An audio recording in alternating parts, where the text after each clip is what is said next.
What is it that makes it liberating? Is it because you've had this sound pent up inside of you? I think it's just a true payoff for any artist when you feel completely comfortable, and also when you releasing music that you genuinely, would definitely listen to yourself in the car or whatever. And again, there's been times where I've chased radio, and would I have listened to that song in my own time? Maybe not.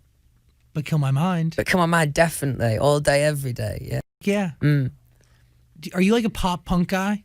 Did you ever like? There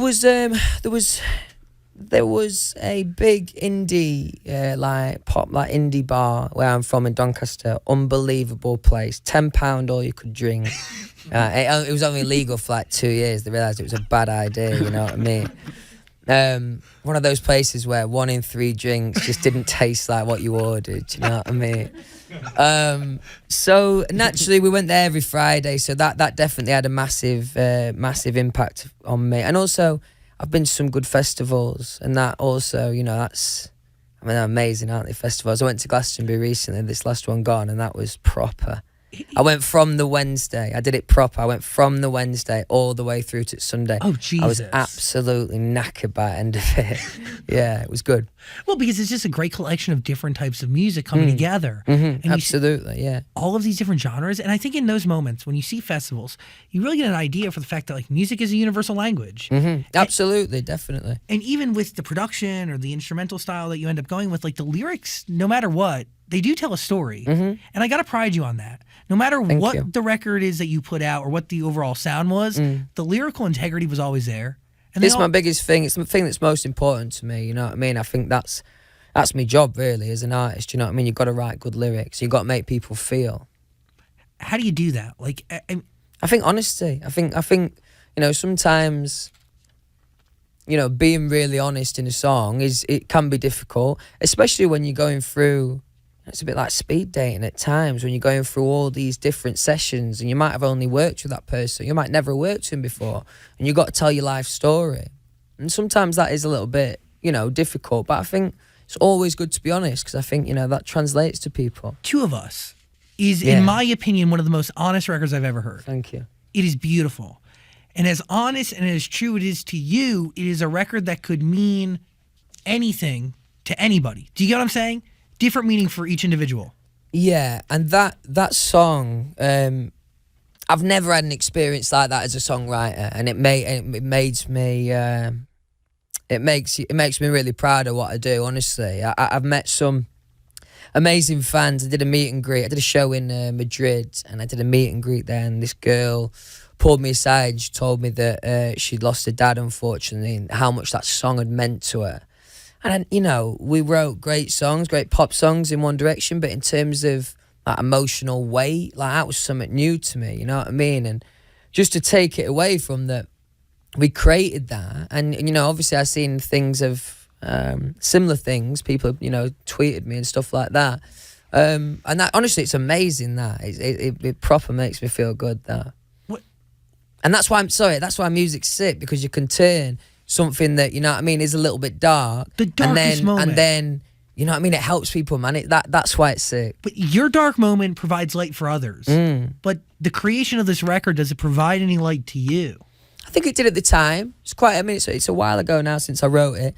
I think it did at the time. I think it also helped my creative process after that, because I've said before in interviews, every song that I wrote around that time lacked significance, really, because I had this weight over me that as a writer, this is something that I think I'm brave enough to tackle and that I should probably do, you know what I mean? And I just couldn't really get on with the rest of my writing until I got this song off my chest, really. So, yeah. I get it, because it was weighing on you. Yeah, a little bit, you know what I mean? And I just thought, how can I write anything else? I just got to get this done, really. What was it? What was there a defining moment that forced you to get the record out? Yeah, it was. I think when I was first played the song, it was a verse and chorus, and it kind of forced my hand, because I'm always dead strong on being in the room from the start and at the birth of the song. So I got this song in my emails, and I remember listening to it. And the first time I listened to it, I didn't really listen to it. And then I listened to it again, and I was like, wow, like this is just perfect in the way that they'd set up the song. And then I went in with these two guys and finished the song off and, you know, made it mine. And yeah, it's something I'm really, you know, one of my proudest achievements, that song, really. I can feel your blood run through me. You're written in my DNA. Looking back in every mirror, I know you'll be waiting. I'll see you again. I mean, it's vivid. It's beautiful. Any nerves going into that room to write this record? I think naturally, it's more nerves of the responsibility of writing a song like this, to be honest. I mean, you know, naturally, I suppose I was nervous about the topic, but it was more about the responsibility of writing a song of, like, this importance. And I mean that in my own sense, that, you know, how much it meant to me. I knew it had to be right. So naturally, I think there was nerves in the room. But as I remember the day going and when we finished the song off, it was actually more clinical and professional than you'd imagine, really, of the weight of the song. It was only when I performed it for the first time. It was also like, the setup was pretty heavy. There was like only maybe like 100 fans in like a small room. And honestly, like, I could feel it from people, you know what I mean? The weight in the room, and like, that was hard. It's a different emotion that you're bringing out of people, an emotion that you've never evoked from a human. Exactly, because also, I don't like to feel sorry for myself, you know what I mean? I don't like that. So it was a weird kind of performance for me, really, in general. Because I like, you know, the reason I do music is to make people feel good. So it was a strange dynamic, but an important one. But by the way, like, sometimes with records like this, you're still accomplishing that goal of making somebody feel good because you're making somebody feel heard. That's true. Or you're making them escape to, I mean, when I think of this, I think of fond memories that I have with somebody I care deeply about. Yeah, nice. So you still make somebody feel good. Yeah, true. It's a beautiful song. Thank you very much. What does a wall represent to you? And I know people like ask you like what's the meaning of it, but like that, like when you see a wall, is that a divide? Is it you put four walls together and it's comfort because you know exactly the room you're in? I'm quite British, right? And matter of fact, and I see a wall as a wall. You know what I mean? I'd love to like go with you. So like no divide, no nothing, something to overcome, to tackle. I'm just not that deep, to be honest. Like, also people have asked me like, what does walls mean to me? The song, it is a song on the album. It's probably one of my favourite songs. I thought it was a quite thought-provoking title, which turns out it is. But yeah, I just that's it really. Are you telling a story top to bottom with this album? I've tried to. When I started making the album, I said that I'd like to make it feel like a story top to bottom and chronological. And as time went on, that got a little bit more difficult because I wrote so many songs for this album. Like 2.5 years ago was the first record. Yeah, and too many. I mean, I wrote too many songs for this album. 100. Definitely. Yeah, literally.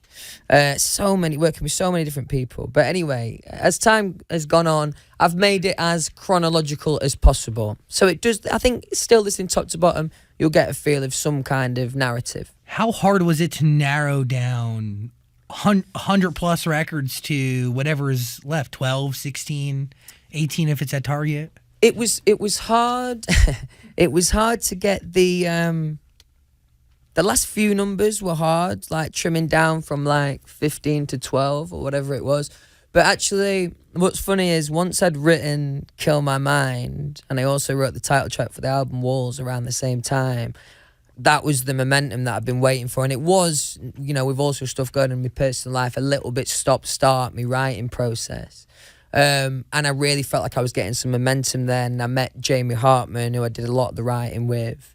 And that's I mean, that last kind of 4 or 5 months of the album, we got some real momentum and probably did maybe half of the album in that time. What is it about the last two records, Walls and not We Made It, but Kill My Mind? What was it about those two records that kind of sparked this? Was it the sound? It was the sound. And also, every time I work with someone new, I go in and I like essentially pitch myself and I say, right, this is who I am. This is the kind of song I want to make.